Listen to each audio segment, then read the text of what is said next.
We have a special show lined up today. We have a couple of guests with us. Our co-host is here, and we also have a special guest with us.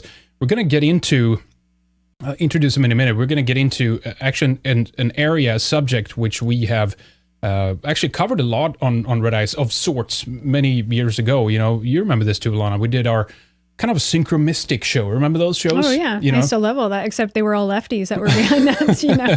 Well, that's what makes this funny, because now, like, kind of the tables are turned to a certain extent. But what we used to do was kind of, I'm just going to briefly kind of describe this and see if I can do a good job on describing this or not.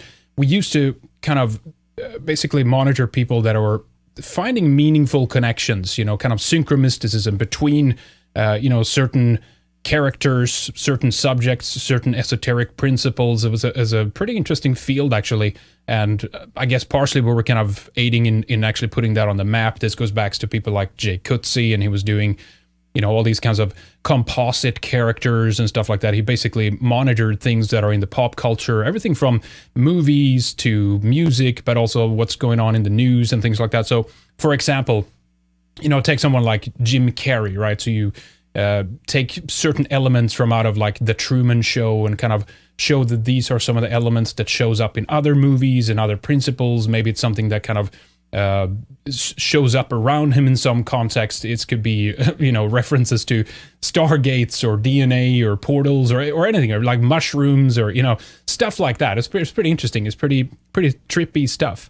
And so what we have happened now is that this has kind of been overtaken, if you will, this kind of area with some of the stuff that's coming out of the alternative right with Pepe and the cult of Keck.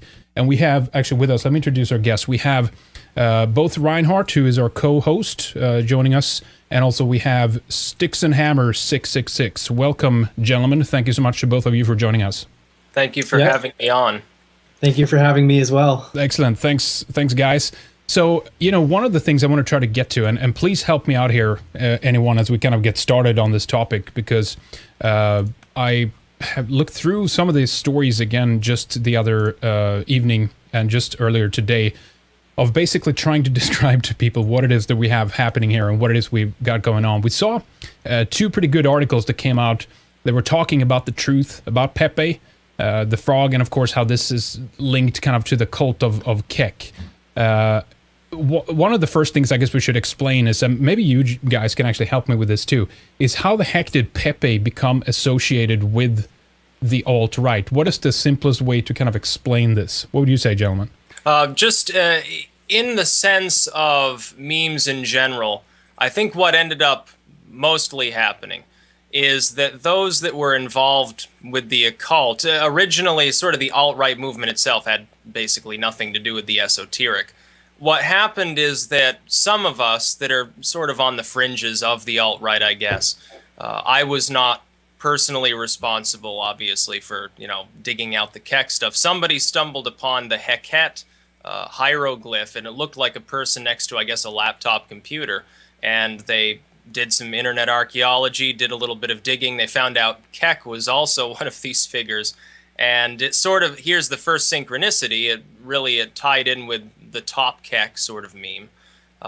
Then also the other name of this deity, Kuk or Kook, was self-explanatory, and they sort of fused together over time because I guess this is a frog deity, and people said, oh, it's like Smug Pepe, and it just sort of went from there in an organic sense, as opposed to like shill posting that has to be deliberately organized by some central authority. This is a decentralized form of occultism. It doesn't really have a leader.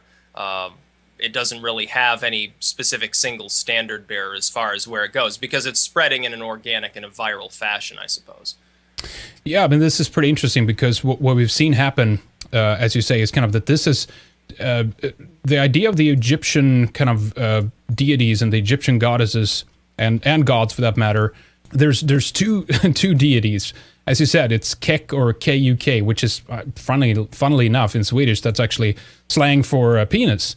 Some phallus there, huh? So I don't know if that's the link or not there, but basically, if I just read for a second here of what this is about.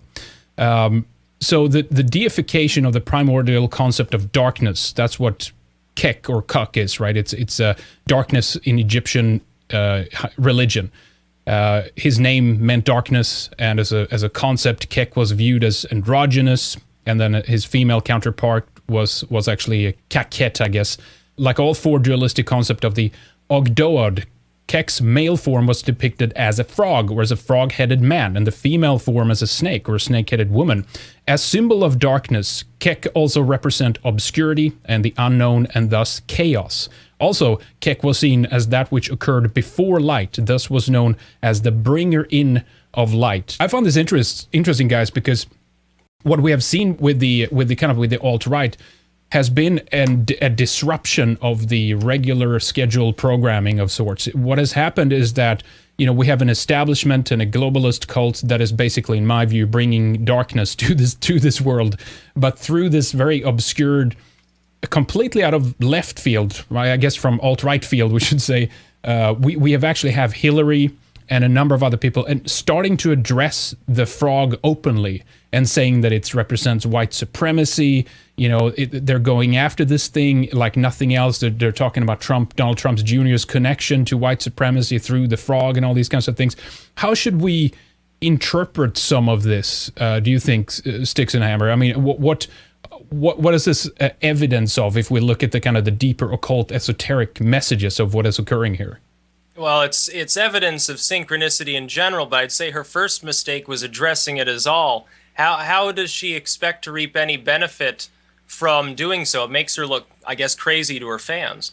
It makes her look out of touch. The average Clinton supporter doesn't care about the occult. The alt-right increasingly cares about esotericism and people who are into it to begin with. Other than that, nobody really gives a crap. I don't understand why she would do that from a more secular perspective. But the synchronicity is definitely there. What happens, it's like with the Pepe song that people dug out. Years ago, I am into 80s music. I've been into Italo disco for a time. There's a song by Rational Youth called Man in Gray, or The Man in Gray, that I stumbled on years ago, around the time that sort of the lay anonymous crap was in vogue. And here's this song from the 1980s, almost the same time period. It's talking about being, having the name Legion, being anonymous, being a rat in the cellar of powers and thrones, among other things. And it's the same basic concept. The fact is, though, that at that time, there was no real alt-right community, or even there was no sort of alternative underground internet community that really cared about occultism. You'd be going to maybe 4chan's paranormal board. They were too busy talking about tulpas at the time, and that's sort of the way that it rolls, I suppose. Hillary has, in an occult sense, though, she's heaping, it's called a boomerang curse in some circles. What's happened is she's putting her ire out there. All she's doing is drawing attention, though, to the alt-right, to smug Pepe or Kek or whatever it happens to be. She emboldens her enemies. It really denigrates the morale of her fans, because some of them subconsciously are superstitious. You can talk about it in secular terms if you want. You don't even have to go into the literal esoteric. The fact that they believe that there's even the possibility that this candidate has been cursed and has dark magic being flung around helter-skelter at her is going to demoralize them. And I think that's probably, for most people, unless they're already into the esoteric and the occult, that's the only explanation they can perhaps fully comprehend, honestly. Yeah, I wonder what this thing is with 4chan, and there is a kind of a, this is where the whole Pepe kind of meme kind of developed out of, and there's, I think we talked about this, Reinhard, we kind of talked about the fact that places like 4chan and places like, the deep, these I guess are the deep dark corners of the internet that primordial soup, right? Yeah, right, chaos. exactly, chaos, right? These are the depths, it's the abyss to a certain extent, but it also means that out of this environment, we have things like this that comes along, and this might seem mundane and kind of stupid in a way, but something comes along that kind of puts a crack in the facade of the globalist establishment that the alt-right has been fighting for such a long time. Yeah, absolutely. The symbolism there is very important, and it's very hard to miss, honestly. So Kek is known within Egyptian lore as the bringer in of light, and I think that symbolism is very important. I think that process of bringing in light from darkness, from chaos is, I mean, that is it's hard to imagine a better way of describing what the alt-right is, and in particular 4chan's role in facilitating that process.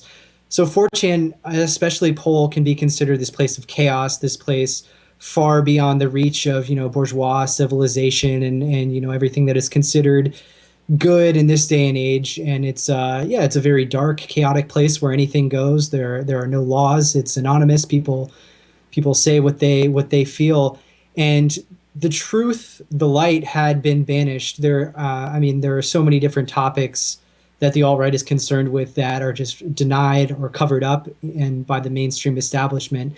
And so this truth had been banished to the darkness, and in 4chan, this truth came to the surface and then was brought in. So I think Keck is very representative of this process of bringing in the light, bringing in the truth from a dark place, from chaos. And to a lot of people, it's a very horrifying process. To a lot of people, this light is in fact darkness. But I think we those of us within the alt-right know better. I think too, the collective unconscious, they say, is always speaking to us, right? And old archetypes arise and they show themselves in times when we really need them. And we are in a dire time. And this has been an ancient pagan symbol. It's been a symbol of fertility. Let's face it, whites need we need fertility right now, right? That's true. Yeah. It's been in Greece and Rome and white Egypt, China. It's been a lucky amulet in Japan, and a lot of people say that Buddhism is actually Indo-Aryan tradition. It is. But it's at an important time that Keck is showing himself. Right? It's true. Absolutely. Sticks and Hammer, what would you say kind of is how does that work with the meme memetics, meme magic, and kind of the occult nature of this, of bringing in that chaos or this whatever property it is that's going to kind of break the dawn of light into this world? How does that work? Well, on the secular level, it can be explained perhaps like this. It's rapid information transference.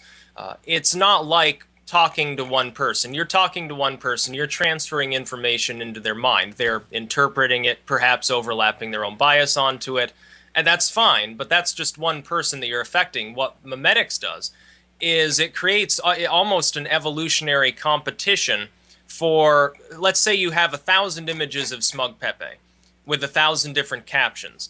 Those that evoke emotion the most will be the ones that end up spreading the furthest, perhaps perpetuating themselves, and then there are variants created from that as well over time. So it's almost like, literally, life. It's almost like reproduction and the perpetuation into new generations of a species. From an occult standpoint, though, it goes a little bit further.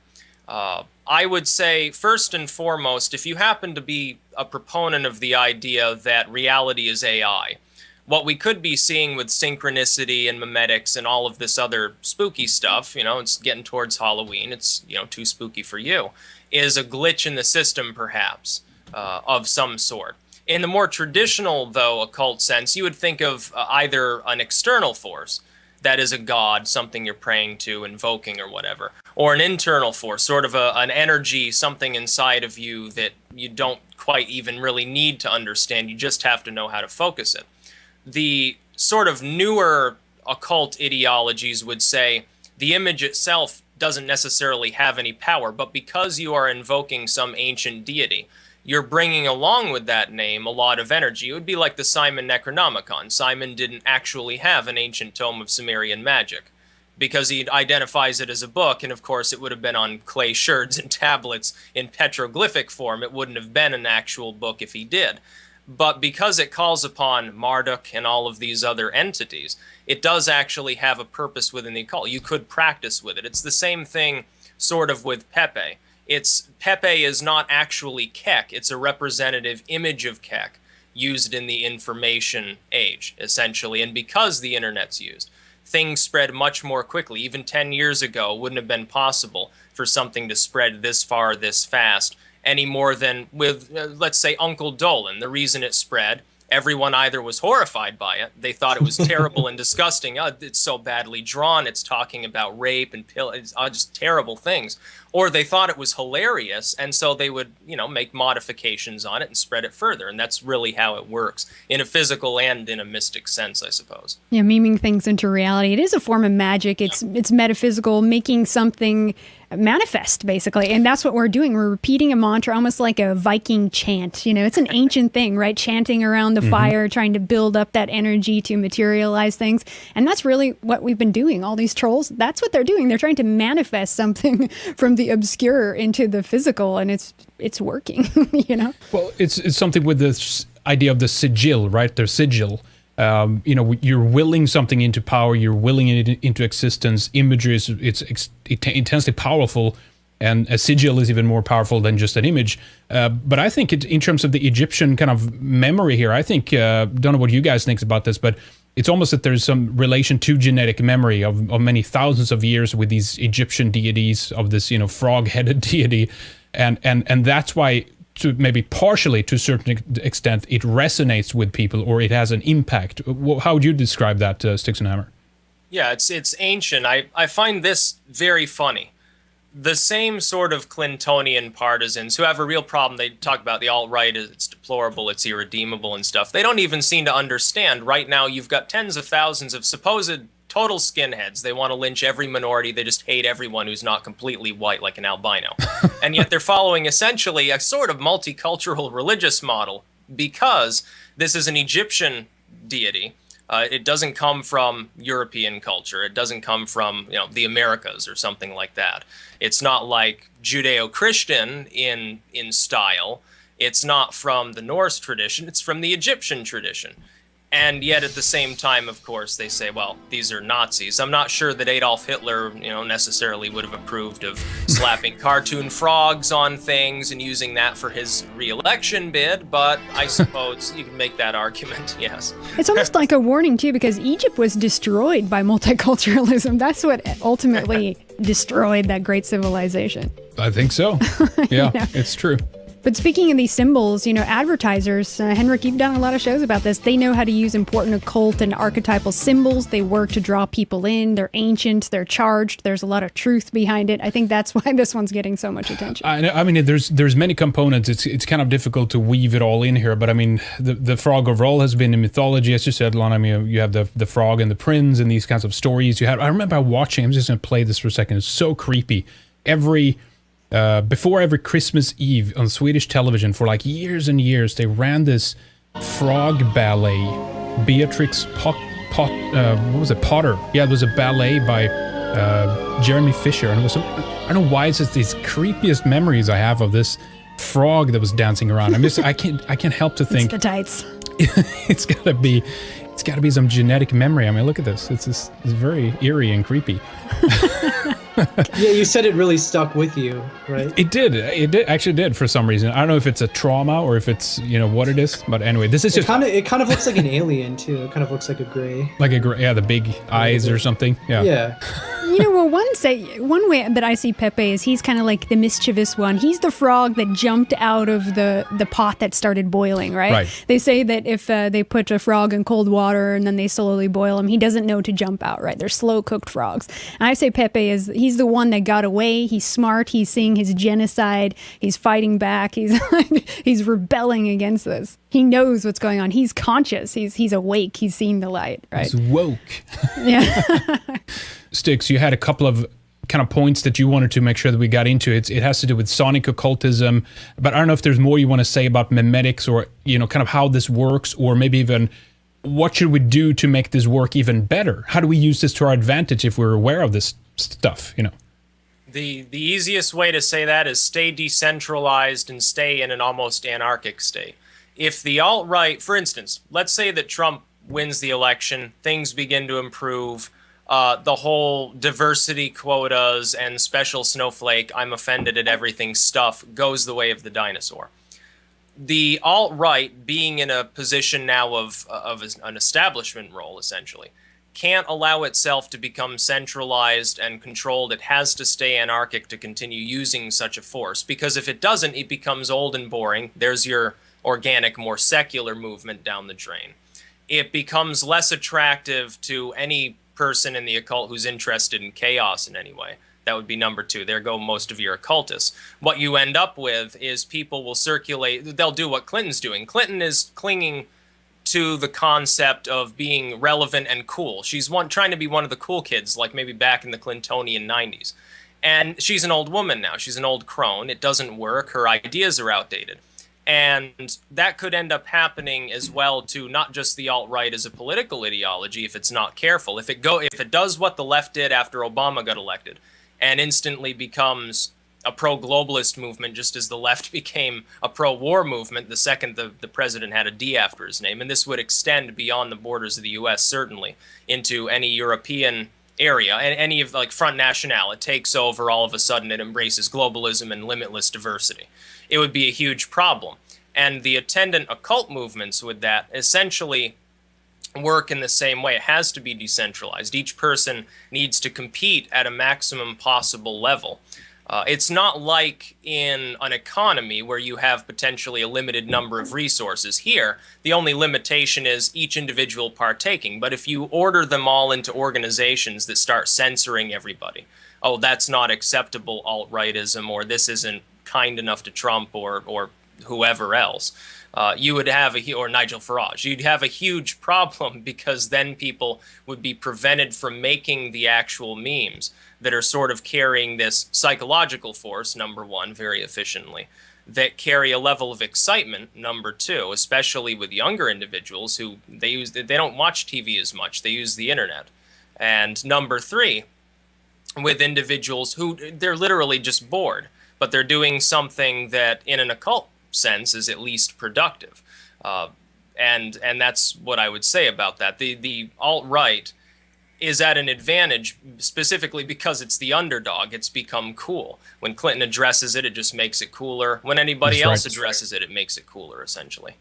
Yeah, exactly. That's actually a really good point, because, you know, the left has proud themselves on this underdog kind of status all the time, and now it's true. I mean, we're in that position. One of the things, Reinhard, I want to ask you about this too, was you remember this too, the song that came out. You mentioned this for earlier, Sticks, too, but what was it? Shadilly? No one knew Shadilay. what the... Shadilay, that's right. That's what it was. So according to the website, Pepe, the frog faith, that's kind of compiled a lot of the information on Keck.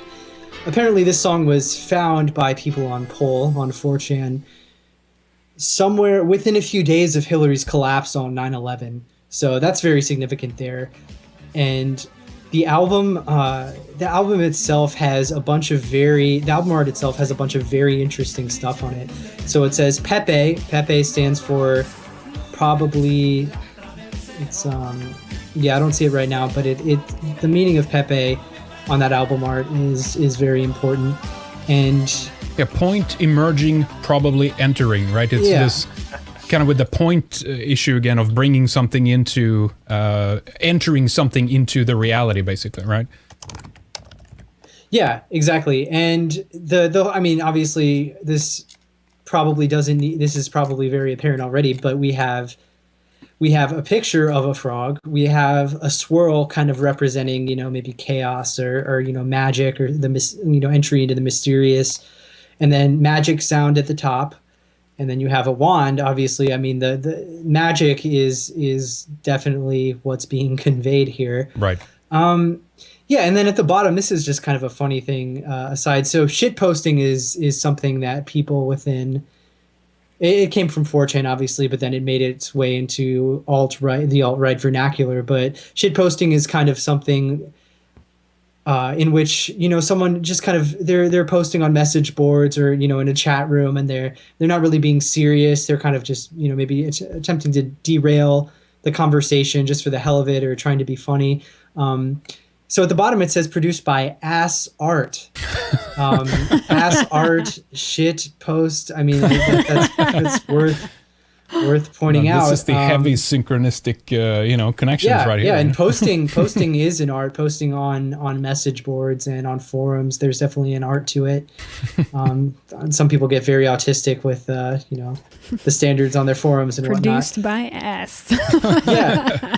Yeah, exactly. And then the very word Chatelet itself is very mysterious. People have tried to look it up, and the most that we could find was that it's somewhat of an obscure Indian surname, I believe. So there's Chatelet. It almost sounds feminine to me. Yeah, it's odd. It's almost like helter skelter or something. It's just this word that's. It's very mysterious, but it conveys something. I think the fact that it is mysterious and it doesn't have, as far as we know, a predetermined meaning allows this word to take on new meaning in relation to Pepe and to Keck and to the alt-right. I've been kind of using it as a greeting to other people in the alt-right, like Chatelet, brother, just kind of jokingly, but it does have a nice ring to it. And there was that other one. Les Pepas, right? The frog, Psychedelic. Pepe the Frog. And this was, I don't know when this was from, 2011 or something, I think? Yeah, this one legitimately made me feel uncomfortable when I first watched it. And what's funny is this one is too, that they're talking about, when the frog is hopping around, it makes the girl all dizzy, right? So it's kind of the Hillary connection of her basically falling down on 9/11 and can't even walk anymore. It's very, it gets kind of interesting in this area. Yeah, and right this video was discovered on the 16th, so just less than a week after Hillary had her fainting spell on 9/11. Yep. Which, I mean, that date is very, very important, symbolic as well. Yeah, she fell like pretty much on ground zero, right? That's right. Jeez, yeah. You're dizzying me now. But what about the Trump there's a, with his hair and kind of his mane style, there's a lion connection here. I know that you, Styx, talked about that. Tell us a bit about that. Well, the basic idea, I can't claim to know exactly where it originated, but I saw it first on 4chan. The idea of the Lion's Guard, which was sort of the idea, they had a little symbol that was basically just a lion, sort of rendered over red, white, and blue with Trump 2016, and then later Trump Pence, obviously. The idea was to form sort of, not a militia, but a group of concerned individuals who backed Trump, who were tired of seeing riots and disruptions at Trump rallies. The idea was to protect people, form an additional layer of security, essentially, around those that they're just standing there. They're trying to hear somebody speak, to protect them from the possibility of getting stuff thrown at them. We've all seen what's happened at some of Trump's rallies. People are throwing rocks. People are certainly throwing food, knocking people over, damaging venues. We saw what happened before I believe it was the Illinois primary in Chicago. Of course, that was the worst of all, and it was strange because you see an additional instance really here. Just another instance of occult synchronicity. I'd point out also one thing that wasn't mentioned with the Pepe song there is that the length of the track on that album with the frog is actually in trips as well. It's 555.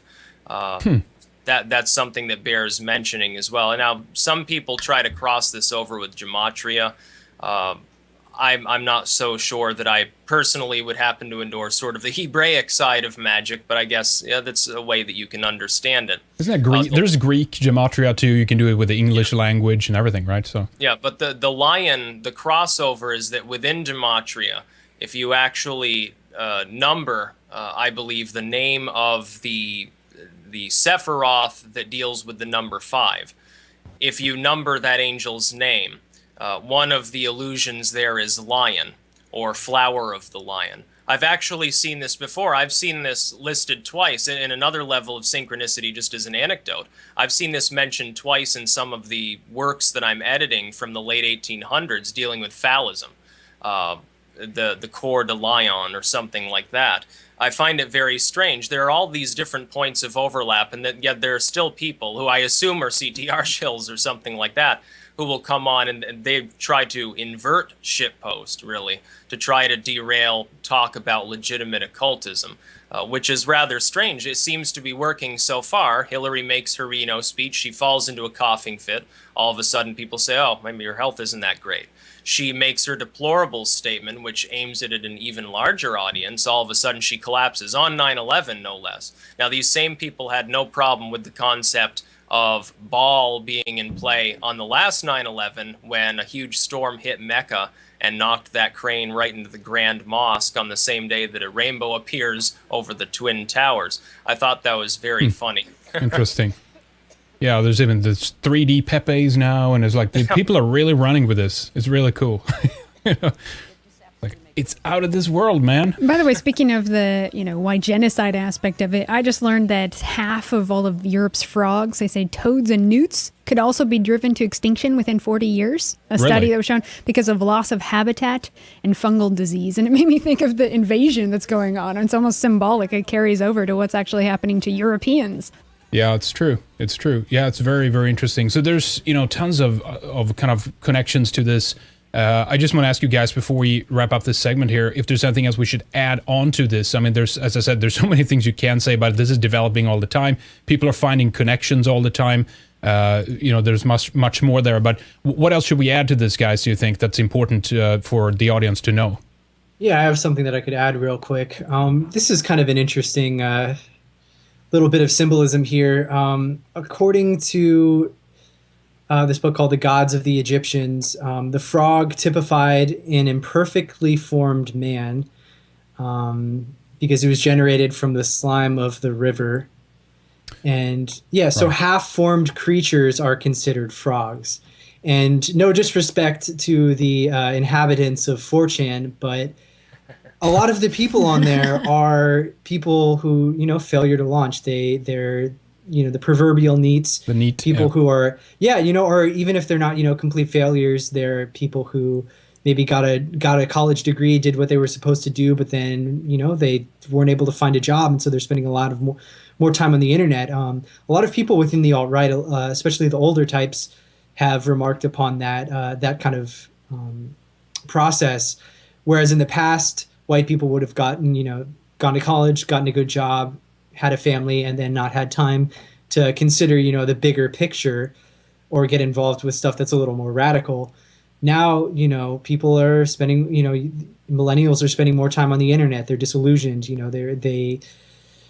They've fallen into degeneracy more than maybe they have in the past. So I think I'm just thinking of all the people on Twitter, especially with frog avatars as being, I wonder how many of them are, half-formed beings. Yeah, they need to have their alchemical experience, right? It's like the frog prince. The frog, he lures this beautiful princess to kiss him, and at first she's like disgusted, but he does it, and then he turns into this handsome prince, and they live happily ever after. And I think it's a good analogy for our movement. They say when women get involved, things get serious, right? So you have these guys who have to lure women in. Once that kiss comes, it basically transforms the movement into a regal kind of royal political force with a balance of the sexes, right? Yeah, absolutely. And that's a recurring meme on 4chan. Just like there's, the feels guy, Wojak, and then it says that feel when no GF, like that feel when no girlfriend. So a lot of these people that is a really big recurring theme. It's guys who are unable to find kind of success in today's, sexual market, which a lot of people have talked about this at length, but for the most part, women, it's the top 20% of guys that are getting the majority of women. The bottom 80% are barely kind of getting any play. And a lot of that is due to contraception, allowing hookup culture, allowing there to be no consequences for sex. So yeah, that dynamic is definitely present. Well, very good. Thanks for that. Sticks, give us your YouTube and let us know what you've got going on here quickly before we wrap up. That would be Sticks, Hex, and Hammer 666 on YouTube. I edit and write occult works. That's why I'm talking about this topic. I think the only text, though, that I've really made as far as things that I myself have written that would have any real overlap with memetics with synchronicity would be sonic occultism, because it essentially works in the same way. What I point out there is the same as for memetics on the internet. It's really about information transference. What it is implanting an idea in somebody's head. If it causes a curse, if it causes that person to falter, as Hillary so often has, then that's just a happy side effect of the same. I would like to point out one really quick final thing, if I can. Sure, go ahead. I think that the concept of half-formed, though, I don't think we should aim that too harshly at 4chan or anywhere else. I think it might have more to do with the symbol of being half-formed as being malleable, as being able to transform, because let us not forget, a large number of people who are now alt-right, or they swung over to like sort of what I did, like Ron Paul libertarianism, sort of American nationalism or something like that, were originally leftists. We were led improperly by people who said that they wanted to help us. They wanted to end the wars because we're tired of seeing Americans die. We're tired of seeing all this nonsense overseas. Restrain spending. There shouldn't be censorship or mass surveillance or a police state. And then they conveniently forgot about all these things when they got into power. The malleability is that millions of people who would otherwise be relatively far to the left, they'd be like crunching granola, they'd be like pot-smoking hippies, have now embraced what essentially is a little bit like the Reagan youth and a little bit, I suppose, like the Hitler youth, essentially. I think that shouldn't necessarily be forgotten. Good point. Yeah, I had a question for you, Styx, actually. I mean, how do you take alt-right mainstream then without losing its power or occult power? Because after all, I mean, that's the goal here, right? We want pro-white to be mainstream. Or does it always become just watered down and, become something else that kind of sucks and loses its power? I mean, because the goal is we want a new golden age, right? We want a white enlightenment. Can we have that in the mainstream? Yeah, it's completely possible. All it has to do is consciously resist it. It needs... the real force of nationalism is almost in a state of anarchy. That is, it's decentralized. Good ideas are encouraged, bad ideas are not held to. The idea of having, for instance, you'd have a dictatorship with one, strongman leading everything. Well, what if their mind cracks and then somebody who's corrupt takes over? This has always been the problem with statism. That's why I haven't embraced parts of the alt-right ideology, because I recognize simply crushing the strength of the state perhaps basically accomplishes the same goal, as long as the people within the culture have that general ethos, as long as they are patriotic. Not patriotic as in, I conform to whatever the government tells me to do, because the government's usually wrong. The government has become the arbiter of all these problems. The same government that was entrusted by a majority of the little people within the population to protect the border, to protect their culture and keep them safe from terrorism, to allow them to go about their lives and not suppress them. That same government, through their empowerment of it for the purpose of protection, is really what screwed them. And that's become the ever-present problem. It's the problem in Europe, the United States, everywhere else in the world. All right, well, good point. Well, gentlemen, I think we should wrap up the segment. It went a little bit longer than we anticipated, but thank you so much for joining us to both of you, and we'll proceed forward. Check out, of course, then Styx and Hex. I can't just get your name right. Styx, Hex and Hammer 666. We'll add a link to it as well. Well, thanks, guys, for joining us. I appreciate it. Thanks for having me. There we go, Lana. Very interesting. Yeah, isn't that interesting? Exactly. And I thought, we could actually... there's so much more you can add to the subject, of course, and it's kind of difficult to wrap. Like the Frog Prince that Disney made recently. It was or a few years ago. The princess was black, right? And the prince that she kissed was a Brazilian guy. Like, oh, come on. They have to taint our German stories, right? I know.